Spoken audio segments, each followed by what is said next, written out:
Welcome to the Big Bets on Campus podcast, presented by BetMGM. I am your host, Kai McEwen, joined by the rest of the three-man weave crew, Jim Root and Matt Cox. Fellas, we have a fantastic show today. It's our weekly show, our usual segments, starting with, of course, the live dog of the week. And fellas, we got one right. We got one outright winner last week. Rice came through for us against Western Kentucky. What a sad, sad team Western Kentucky is, Jim. Rick Stansbury, what are you doing over there? Well, he has been away from the team for health issues, so I don't want to throw That's too many true. stones at Rick in particular, but that team is a very bad favorite. It is rare that we come to a unanimous consensus on a live dog of the week, and we were all over Rice, and thankfully that was the one that did well, and we don't need to worry about the others, right? Indeed. Well, we will mention it because we like to keep ourselves honest here, Matthew, on the Big Bets on Campus podcast. Georgetown came up short against DePaul. Duquesne lost to Dayton. Georgia State lost to James Madison. And Colorado State lost in Mexico. In fact, I think those teams all went 0-4 against the spread, not just That's outright. Good. That's what you want. When we endorse Moneyline Dogs, Kai, we want our teams to not only not win, but not cover. So we feel justified in endorsing Moneyline picks, right? Yes. Maybe Colorado State will be healthy again someday. They are just ravaged by injuries. Yep, the injuries didn't help. And we will take excuses whenever we can make them. That's what gamblers do. They make excuses. And my other excuse is, why did I bet Georgetown? That's dumb. Don't bet Georgetown. Every gambler is the most screwed person on earth.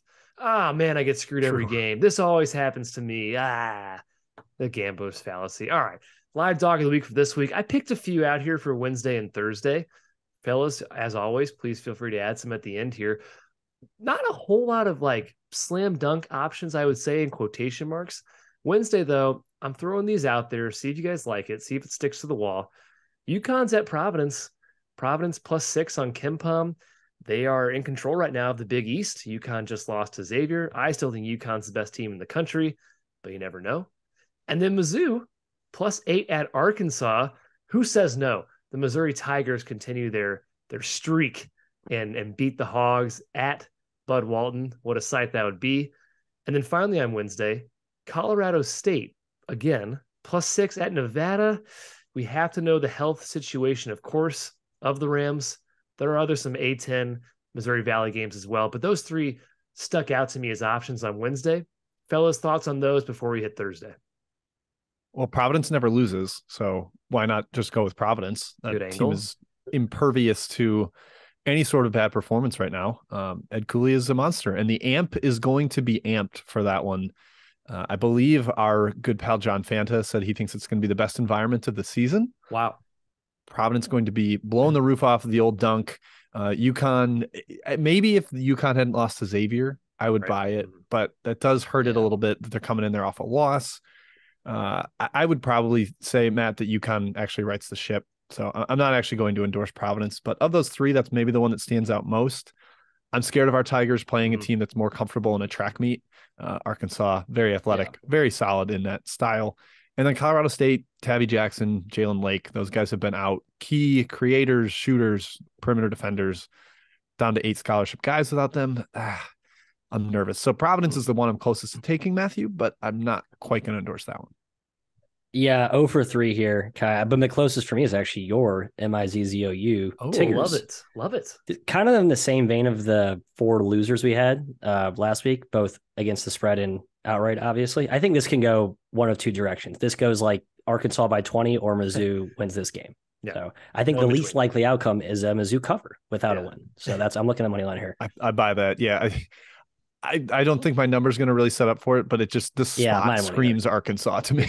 It does. Arkansas off a loss as well, too. The LSU game, last game out. Thursday, though, I have 2 options here. I'm taking both. Just going to set that up right now. UAB +5 at Florida Atlantic. Again, per KenPom, we'll see if we actually get 5. That's the biggest dog you'll see UAB the rest of the season until the big dance. So if you like the UAB Blazers, as you should, boy, you might want to snatch up that 5. If we get it from odds makers, again, it probably opens a little bit below that. And then Pacific out in the West Coast Conference, +7 per KenPom at San Diego. San Diego, not exactly a juggernaut. Still might have guys out of the lineup. And Pacific, hey, they're scrappy. They just beat Loyola Marymount. Matt, what do you think of those two? I still don't believe Pacific is as bad as they played, but as you mentioned, they are starting to show signs of life, and I'm inclined to think that the Toreros will be without Jace Townsend and Dallaire as back. well. Or sorry, Townsend's back. But Dallaire and Eric Williams missed last game. Dallaire and Eric Williams now the new one out. I mean, those are two Pac-12 all-conference dudes. So if you take away that, the talent on the rest of the roster of USD versus Pacific, who actually has a pretty decent. It's not a quantity, but like they're all pretty good players. I think they're starting to kind of figure it out. So I would lean the Tigers. That actually might be my only ad. I don't like UAB, Kai, because FAU's had a whole week off. It actually works out really nicely in their schedule. They go into North Texas, win that game. Now they have a whole week to come back, reset, prep, get geeked up again for UAB. Okay, but does UAB having to host UTSA count as having to play? Jim, they dug in for that 24-point game. favorites in league play. They dug in for that game. They dug in, baby, the Roadrunners. Yeah, I'm with Kai. I have an FAU future on CUSA, so there's going to be maybe a mini hedge here for me going UAB money line. If FAU wins that game, they'll hold wins over the two teams most closely in competition with them in North Texas and UAB. So I do think the Blazers compete. The talent level is similar, if not tilted towards UAB. So I like that one, Kai, and I love Pacific. Yep. I think they're trending up, figuring out how a lot of new pieces fit together. In San Diego, you mentioned the absences of Dallaire and Williams. They also kind of have an absence on the sideline. I'm not sure Steve Lavin is all the way in on this team, really totally set up trying to make San Diego the best version of itself. Considering the talent they have, even with some of the absences, they've been really, really poor. Mm-hmm. Quick gambling microcosm story for the listeners. Maybe they'll enjoy. Pacific on Saturday, among the 114 line games, I had put a half unit on them to start the day. Saw that there was back available 5 again, and I wanted to add a little more at +5. Couldn't find it in my book. Not sure why. Oh, it's because the game was already over. Pacific had already won. I didn't even know it had tipped off, much less that it was over. Yeah, great sensation to find it out that way. But man, I wish I had gotten more on it now in that sense. Oh, not having to sweat bets though is fantastic. You can just get rid of the score bug for an entire day and then just see how you did the next day. I think it'd be a lot better for your health. That's why I might only bet stress. Yeah. Yes. We should only bet Hawaii games from now on this season. Hey, fellas, any other ads to this section? I see a couple here. Matt, I'll go to you first. Any ads? The Milwaukee one I see listed here caught my eye, but Pacific's my only official play. Kind of a weak selection here. I just think that in general, a lot of these favorites early in conference play won't be as caught off guard by perhaps some dangerous dogs. So maybe not as strong of an overall section portfolio, I guess. Doggy doldrums we're going to be looking for once we hit league play in like February and maybe the favorites are a little less focused and dialed in. That might be best. But yeah, Matt, you mentioned Milwaukee here, +7 at Cleveland State on Thursday. I'm going to add this to Kai, that two pack you have. So I'll go with the trio on Thursday with UAB, Pacific, and Milwaukee. Cleveland State it strikes me as better as kind of a scrappy underdog, slow the game down, junk it up a little bit. And Milwaukee's kind of trending up. Matt, you remember Angelo Stewart, who was supposed to be their point guard? He's like a benched, not even rotation piece now. They've totally restructured the backcourt. They just won at Detroit as like a similar +7-ish dog. I think they're fully capable of winning this game, and Detroit's better than Cleveland State, and Milwaukee already won that. So I think the Panthers are a decent little wager on Thursday. I'll throw in 2 more, Kai, for consideration real quick here. Sorry. Portland State at Eastern Washington on Thursday. Oof. And I just had, where is it listed on my little sheet here? Cal State Fullerton at UC Riverside. Probably +7. I think. There's potential injury issues for Riverside there. Riverside, getting hurt late last game. I don't mind those at all. EWASH, by the way, just went on the Montana road trip and swept it. Swept it. They're very good. Impressive for that team. Holy cow. Ask Texas Tech. They're good. Yes. Recap. I'm taking UAB and Pacific. Jim is too, along with Milwaukee, and Matt is just on the Pacific Tigers. So consensus Pacific. All right, let's see if we can do it. Be as good as Rice. That's what we're asking of you. Always be Rice. Next section, Blowout City. Last week, recap. Not bad. The Big Ten trio against the SWAC went 2-1. Ohio State beat Alabama A&M by 31 to cover. Purdue did not cover against Florida A&M, but they were up 40. Side note, they have not covered in 7 straight contests, the Boilermakers. Yikes. Yeah, they got a little inflated in the market by winning by 20 in 3 straight games in Portland. And I think we're seeing that come back a little bit. And then Illinois covered against Bethune-Cookman, beating them by 33. Our other 2 games, Virginia did not cover against Albany. I believe a shorthanded Albany team. Not exactly the best effort there from the Hoos. No. Yeah, Virginia did the same thing Purdue did. They got outside the number and then just fell asleep and let them back in. Not great, but TCU destroyed Central Arkansas by 40-something points. Wasn't close, so if you were on them, congratulations. Good job, Horned Frogs. This week, Wednesday, nothing great in my opinion. Thursday, we have a couple options here. We have Green Bay going to Purdue Fort Wayne. Fort Wayne's favored by 20 on KenPom, which seems like 1,000,000 points, Jim. I'm a little concerned there won't be enough possessions, but Fort Wayne is a lot better. Yeah, Green and Fort Wayne really can dominate this lesser competition. They really, really struggle to step up in class, but against teams of their similar ilk or worse, they're consistently a lot better. And Fort Wayne will at least try to run some. They're going to push the tempo themselves. It's just Green Bay really tries to shorten the game because they have almost zero talent. I can't believe how far that program has fallen since firing Link Darner. Completely mysteriously. They 223rd in KenPom his last year there, never worse than 260th. And now they've been 343rd and 356th the last 2 years. Just a disaster. Be careful what you wish for, Matthew. So they were enamored by, they're, I guess, blinded by the glow of Bo Ryan and wanted the Grinch glow. Yeah. The Grinch glow. Yeah. They played extremely fun style under Darner. RP40, baby. Run and gun. Awesome. Now Will Ryan, they're slowing it down. Snail's pace. Matt, do you like that game or do you like my other option here? UMass Lowell hosting Maine. Spread's only 13 per KenPom, which is a bit lower than Blowout City section usually is. But boy, this Lowell team's a juggernaut. I could see him doing it. I could too, but Maine they just lost to Harvard overtime. And Maine's been better this year. Like that, it's not your typical Maine. I think the talent's been upgraded a little bit. You can see Lowell maybe having a snoozer in the conference opener. I think Fort Wayne's the best one of the bunch, but not going to bet this. I like betting bad teams. I don't bet against bad teams. It's kind of a problem with my handicap. Yeah, Maine's actually been kind of feisty, and Lowell almost dropped one to NJIT. I have a sneaking suspicion Lowell's going to be a little Purdue-esque in that they are way inflated, like way higher than the program's ever been. And into league play against teams that are relatively familiar with them, I think they're going to struggle to just totally dominate and thrash teams the way they've been doing. I like the theory. Also, a Friday look ahead spot. Matt, maybe this one tickles your fancy because you are a Mac boy at heart. Toledo minus 16 hosting Western Michigan. Oh, this tickles me. I'll tell you that much. Yeah, Jim, you're going to take that? Yeah, Toledo loves to kill bad teams. Western Michigan's terrible, Matthew. We haven't seen B. Artis White this year. I'm all about the Rocket Ships, probably first half and full game, I think. I don't like Rocket Ships defensively enough to love them as a favorite this year in the MAC. Like, I think I missed that boat this year. Defensively, they've not been as good. They missed Tyler Cochran pretty badly. That's my concern. Yeah, they definitely have not been good defensively, but boy, their offense is... There's a reason they're, 12-1 to the over? Yes, but yeah, their offense is amazing. You can't say the show, actually. So that's good. A good teaser, Matthew. Power game of the week is our next section. Well, we kind of talked about UConn and Providence and Mizzou and Arkansas on Wednesday in the earlier section. So we're going to move on to TCU at Baylor. Baylor -5 per KenPom. The Frogs are firing on all cylinders, and Baylor was just handled pretty easily by Iowa State. Jim, LJ Cryer apparently did clear concussion protocol, should be back for this game. Do the Bears bounce back at home against TCU?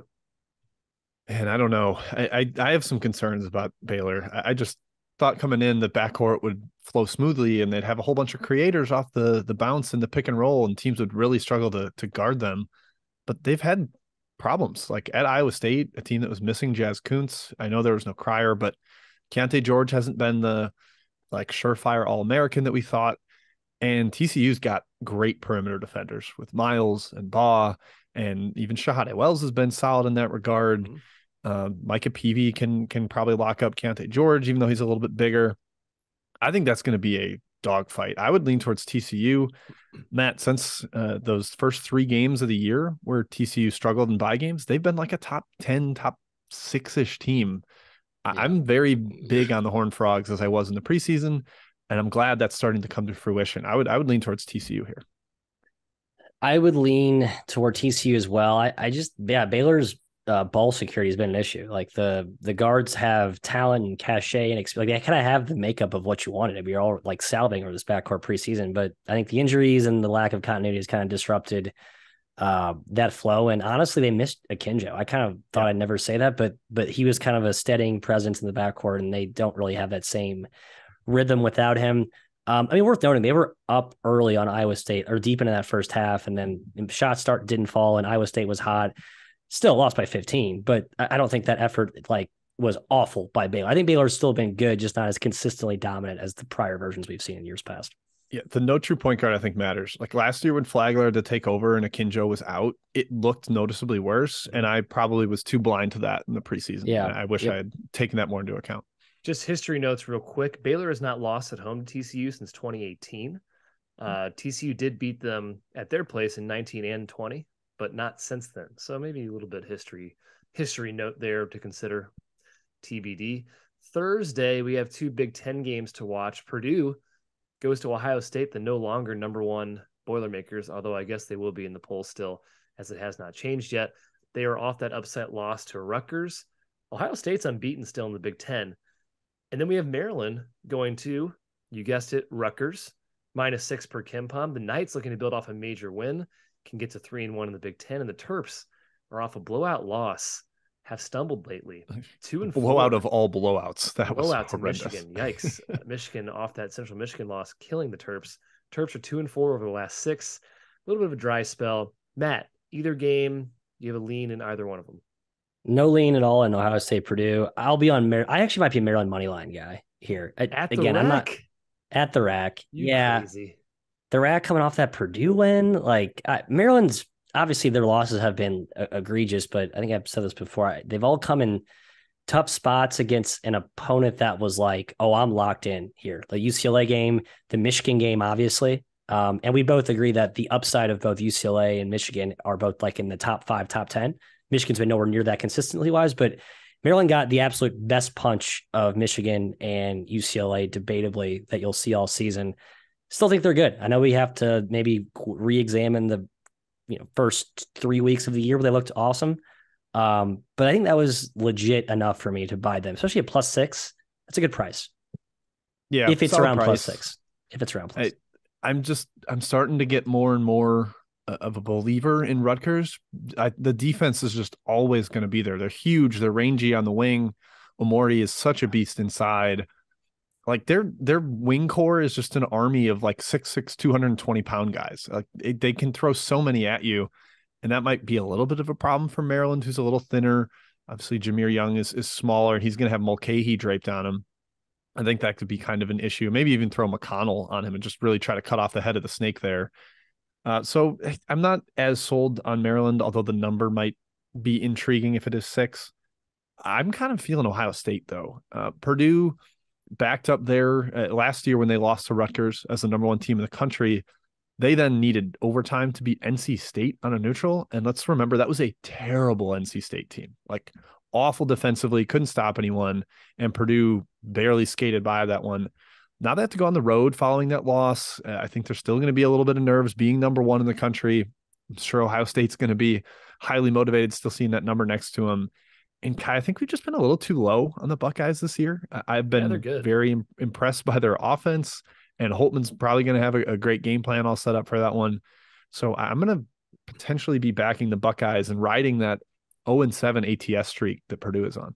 Yeah, I'm leaning Buckeyes as well, and I do love Purdue, but yeah, Ohio State's definitely underrated. Number 2 offense in the country right now. That's no joke. They can score. Their freshmen are awesome. Zed Key is a beast inside. TBD if he does that well against Zach Edey. We'll see. That's always a challenge for anybody, of course. I'm not brave like Matt. I can't fade Rutgers the rack. You won't catch me doing it, but we'll see. Big number. It's too big. Yeah, maybe. But you want? But I mean, if you're given 4.5 for home, like I think you should, and I think Rutgers is a little bit better team. Maybe it's not that big. Yeah, Jameer Young worries me. Maybe he's not as good as we thought he was. Might only be good against mid majors. He's good.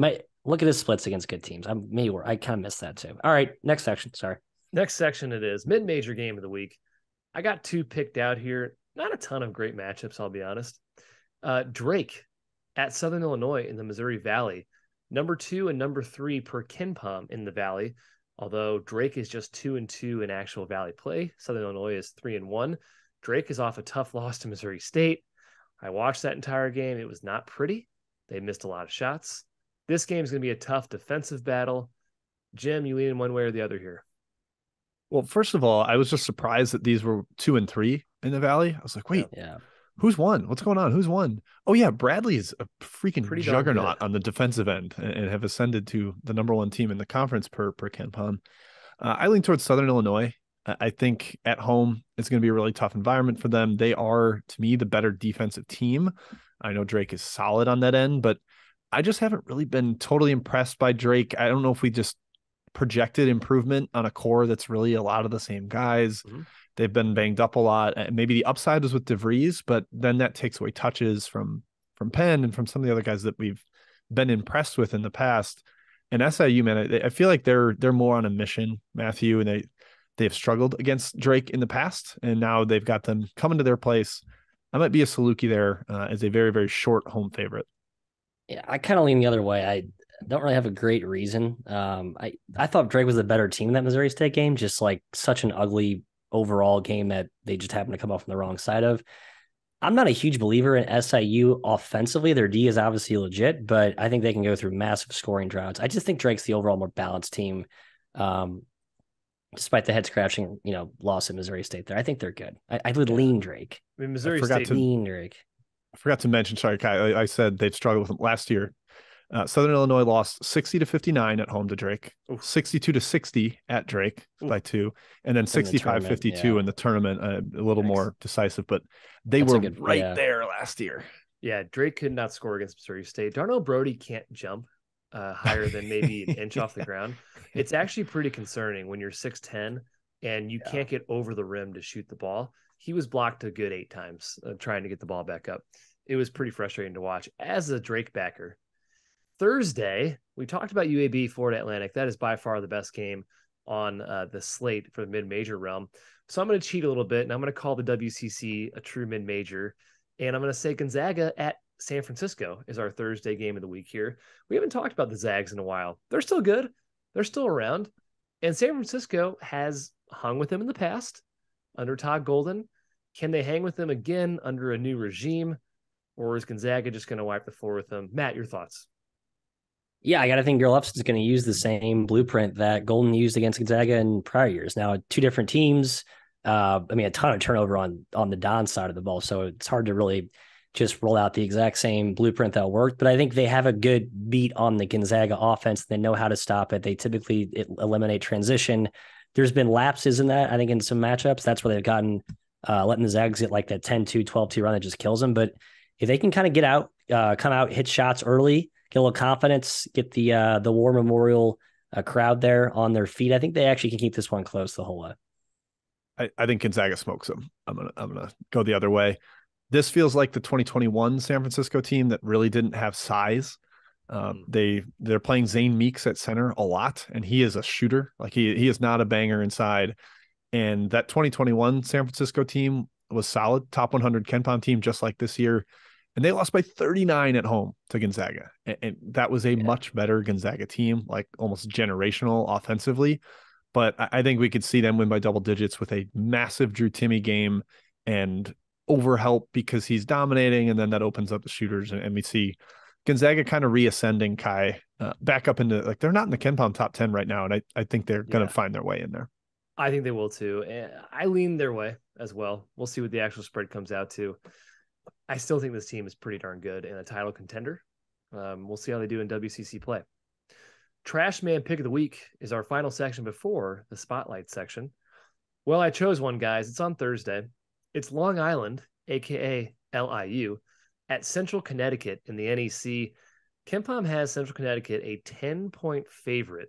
It is hard to lay 10 points with this CCSU team, but LIU is quite bad. This is the 357th best offense against the 333rd best offense. LIU is still winless against D1 competition. It's not going to be a great game to watch. Jim, any side in this one? Any thoughts? What do you got? I'm close to holding the nose and backing the dog. LIU's a little healthier. Andre Washington, point guard, has played 3 games now.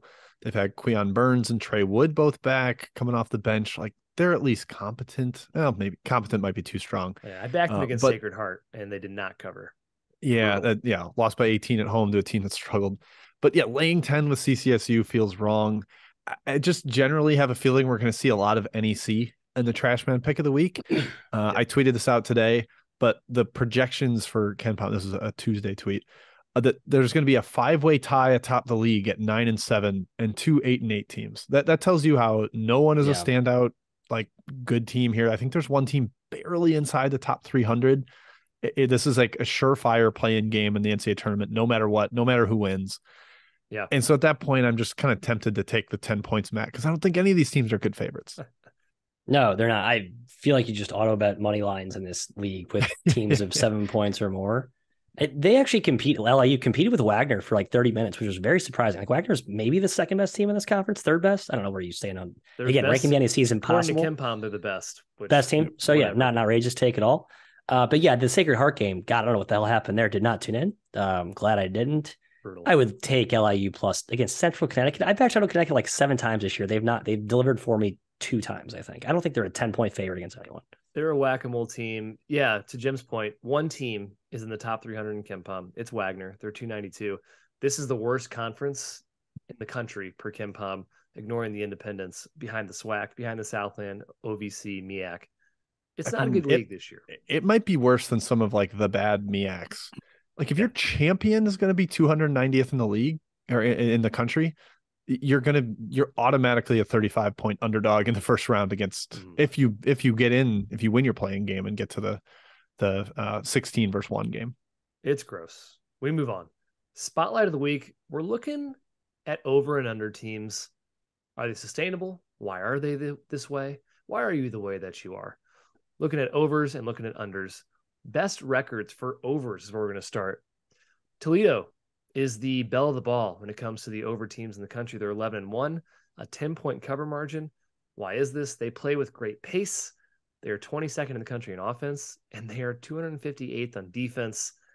That's the trifecta right there. Seems pretty sustainable to me. We'll see if the market can catch up. UAB is 11-2 to the over. This is by far the fastest Andy Kennedy. Excuse me. I dropped my wrench. By far the fastest Andy Kennedy has played at UAB, and they have a great offense. Navy is 11-2.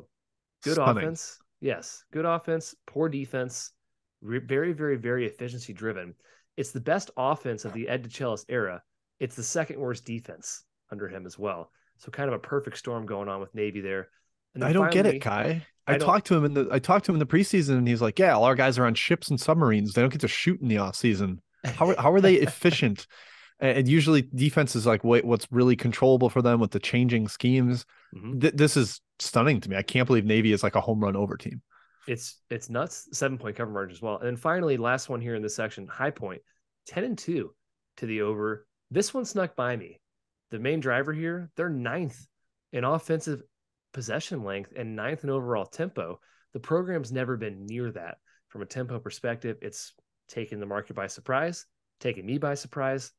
Thus, they are 10-2 to the over. Fellas, do you expect all 4 of these teams to continue the way they're going? It feels like Navy would be the team that would go down since it is efficiency driven, but who knows? Jim. Yeah, Navy, I'll probably be hoping to catch a falling under knife at some point with them, but maybe that's unwise. We'll see. High Point, I totally buy. They just have like a stable of athletes, and they have unleashed them, let them run up and down. And some of those Big South teams can be somewhat pace takers. I think they just went way over with Gardner Webb, and that's a team that is often an under squad, but not when they're facing High Point. So I kind of buy all these, Matt. Toledo, at some point, the numbers are going to get so ridiculous that you can't bet overs, but maybe that's impossible. It's like 160 on the Tuesday we're recording. That's their total with Ball State. I mean, we could see a 170 total with them in the league. Yeah, Toledo, I think, will stabilize when they get Cochran back. He's just so important defensively. That's been a big reason why they've gone over, why their defense has been so terrible. I think the better, more sustainable overplays, if you want to keep riding the wave, Kai, are the cover margin teams you have below. Cover margin teams. Good segue, Matthew. These are the top teams that are basically beating the total, right? By how bad are you beating the total equals cover margin? Probably more sustainable in the long run than just record. Houston Christian is number 1 in the country. Though they're 8-3 to the over, they're plus 14 cover margin to the over. These guys have played a couple overtime games, which might be skewing it a bit, but it seems like Houston Christian's always playing in the 90s with opponents. Our Mizzou Tigers, Jim, plus 13.6 cover margin. We know they don't play a lot of defense. They certainly run, and they've been shooting really well this year. Southern Utah, plus 12.6 cover margin, though 7-3 on the over. And finally, San Diego is 11-3 to the over and 12.2 cover margin. The Toreros are a slam dunk over team right now. Surprises, Jim? Any of those? You know who doesn't surprise me is Houston Christian. Yes. I bet a couple unders against them early, and they got blown out of the water, as the cover margin here indicates. There's like no way to, or it's tough to properly capture how poor they are defensively. Teams are making 65% of their 2-pointers against them, which is 3.5% worse than anyone else in the country. The best 2-point offense in the country is Arizona at 61.6%. Wow. And so the team playing Houston Christian is at 65. That tells you how bad it is. Very sustainable for them. And it doesn't take long. They have the shortest possession length defensively. You just get a layup immediately. That's their whole style. It's like Grinnell, the D3 team that just lets you run up and down. That's what they are. Yeah, terrible, Kai. Absolutely. I think the most interesting one here is San Diego, the Toreros. Mm-hmm. Lavin's talked about how horrible they've been defensively. They basically played one good defensive game all year. That's when they blew out. I forget who they blew out then, but just a team that doesn't really feel interested in playing defense. I think Lavin's very much in like just trying to build an NBA model of a program with like ultra focus on offense, and then like defense is sort of just a whatever afterthought. So I think that continues actually. Yeah, San Diego, one of the biggest lopsided teams, 57th in offense, 300th in defense. That's a lopsided squad right there. They got Pac-12 athletes and they're 300th on defense. What are you doing? Not great, Steve Lavin. Just of note, other power teams that are over teams to watch if you're into that sort of thing. Xavier, 11-3-1 to the over. West Virginia, 10-4 to the over. Those are your top 2 power teams in that realm. We shift now to the under to close out the podcast. Starting with best records, got 4 teams here. Merrimack, 1-13 to the under. Oh my God. Wow. -7 cover margin. Second worst offense in the country, a top 150 defense, and a slow pace. That equals unders. And boy, Merrimack's been a juggernaut. I wish I would have predicted that one to start the year. Be rich. Nebraska, 2-11-1 to the under, -8 cover margin. Hoiberg has slammed the brakes on that team's tempo, and they also have a top 40 defense, so doing it a little bit from the efficiency lens as well. Miss State is 2-11 to the under with a 10-point cover margin. They have the 6th best defense in the country and 140th best offense. That is efficiency driven. And finally, Fresno State, 2-10 to the under, though their cover margin is a bit low, just -4.5 or 4.5, depending how you want to look at that. Is it competition? They have forced the 2nd longest possessions in the country. Could be the teams they're playing, but they do have a top 80 defense and a 250th ranked offense. So the efficiency is not doing them any favors as well. Jim, who sustains their under streak? Who remedies it? What are your thoughts? I think Nebraska is going to stay under for a little while. The market's definitely catching on with them, but it's just like a totally different team blueprint. Matt, you talked about it in the preseason. They finally brought in some real defenders. Like Jawan Gary is a good defender. Derek Walker can defend. They're playing a 6'7", 200-pound point guard in Sam Griesel. North Dakota State was a big, like, tilted to defense team last year when he was their point guard. That makes a lot of sense to me. Maybe Merrimack's offense recovers a little bit. Like, can it be this bad all year now that Jordan Minor's back? Potentially. We'll see. He actually helps their defense too, though. So that's somewhat net neutral. The other two, Matt, Mississippi State and Fresno State, bad offenses and really good defenses. Like, it's going to be tough to find overs for them. Yeah, Nebraska, I'm actually 0-2 betting unders, which is really maddening. Wow. So I bet the only 2 losses. I just looked at that. So fun stuff there. Yeah, and they brought in Bandamel, who's been awesome defensively, like legit defender from SMU too. So that all makes sense. And Hoiberg is like, put up or shut up year. the whole run up and down NBA type stuff, like, okay, it was cute for 3 years. It lost badly, so he made the right adjustments. I think the other three are just too obvious at this point, like Merrimack, Mississippi State, Fresno. I don't know if the runway's there anymore. Maybe it is. Total streaks can last a lot longer than side streaks. So don't be afraid to. This is my issue. It's like, I missed the boat. It's like, with totals, you can keep riding it for a lot longer. Yeah. I bet a Fresno over today, so I don't feel wonderful about that. Zigging against the Zag. Good luck. Cover margin wise for under teams, Kent State has the top cover margin as far as the unders go. They played a really ugly game with Houston earlier in the year that went way under. That's a puke fest. They're 2-9 to the under, 10.7 cover margin. And as Jim mentioned on our handy dandy outline, they do play Toledo eventually. Something's got to give here with the total. Will be interesting to see what they hang that at. Northwestern in the Big Ten is 3-10 to the under with a -10.5 cover margin. That doesn't surprise me at all. That team cannot score and they play defense. And Jim, I remember the Auburn game. They've played in the 40s before. Yeah, that feels like adjacent to Nebraska. Coach knows he's against the wall, needs to kind of over control things a little bit, generate even more of a Big Ten identity. I'm not too shocked that team with, like you said, limited offensive options is an under squad. Miss State, who we mentioned, has the third highest cover margin for an under team. Oh, bless you, Matthew. Thank you. Sorry. I tried to mute. You hit the mute button. I hit the mute, didn't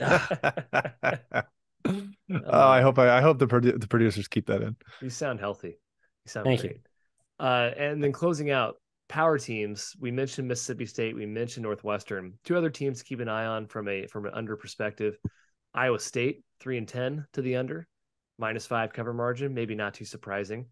Minnesota 3-9 to the under, but their cover margin's 2, which usually means they're getting a bit lucky on that record, and maybe we'll see some overs coming for that squad.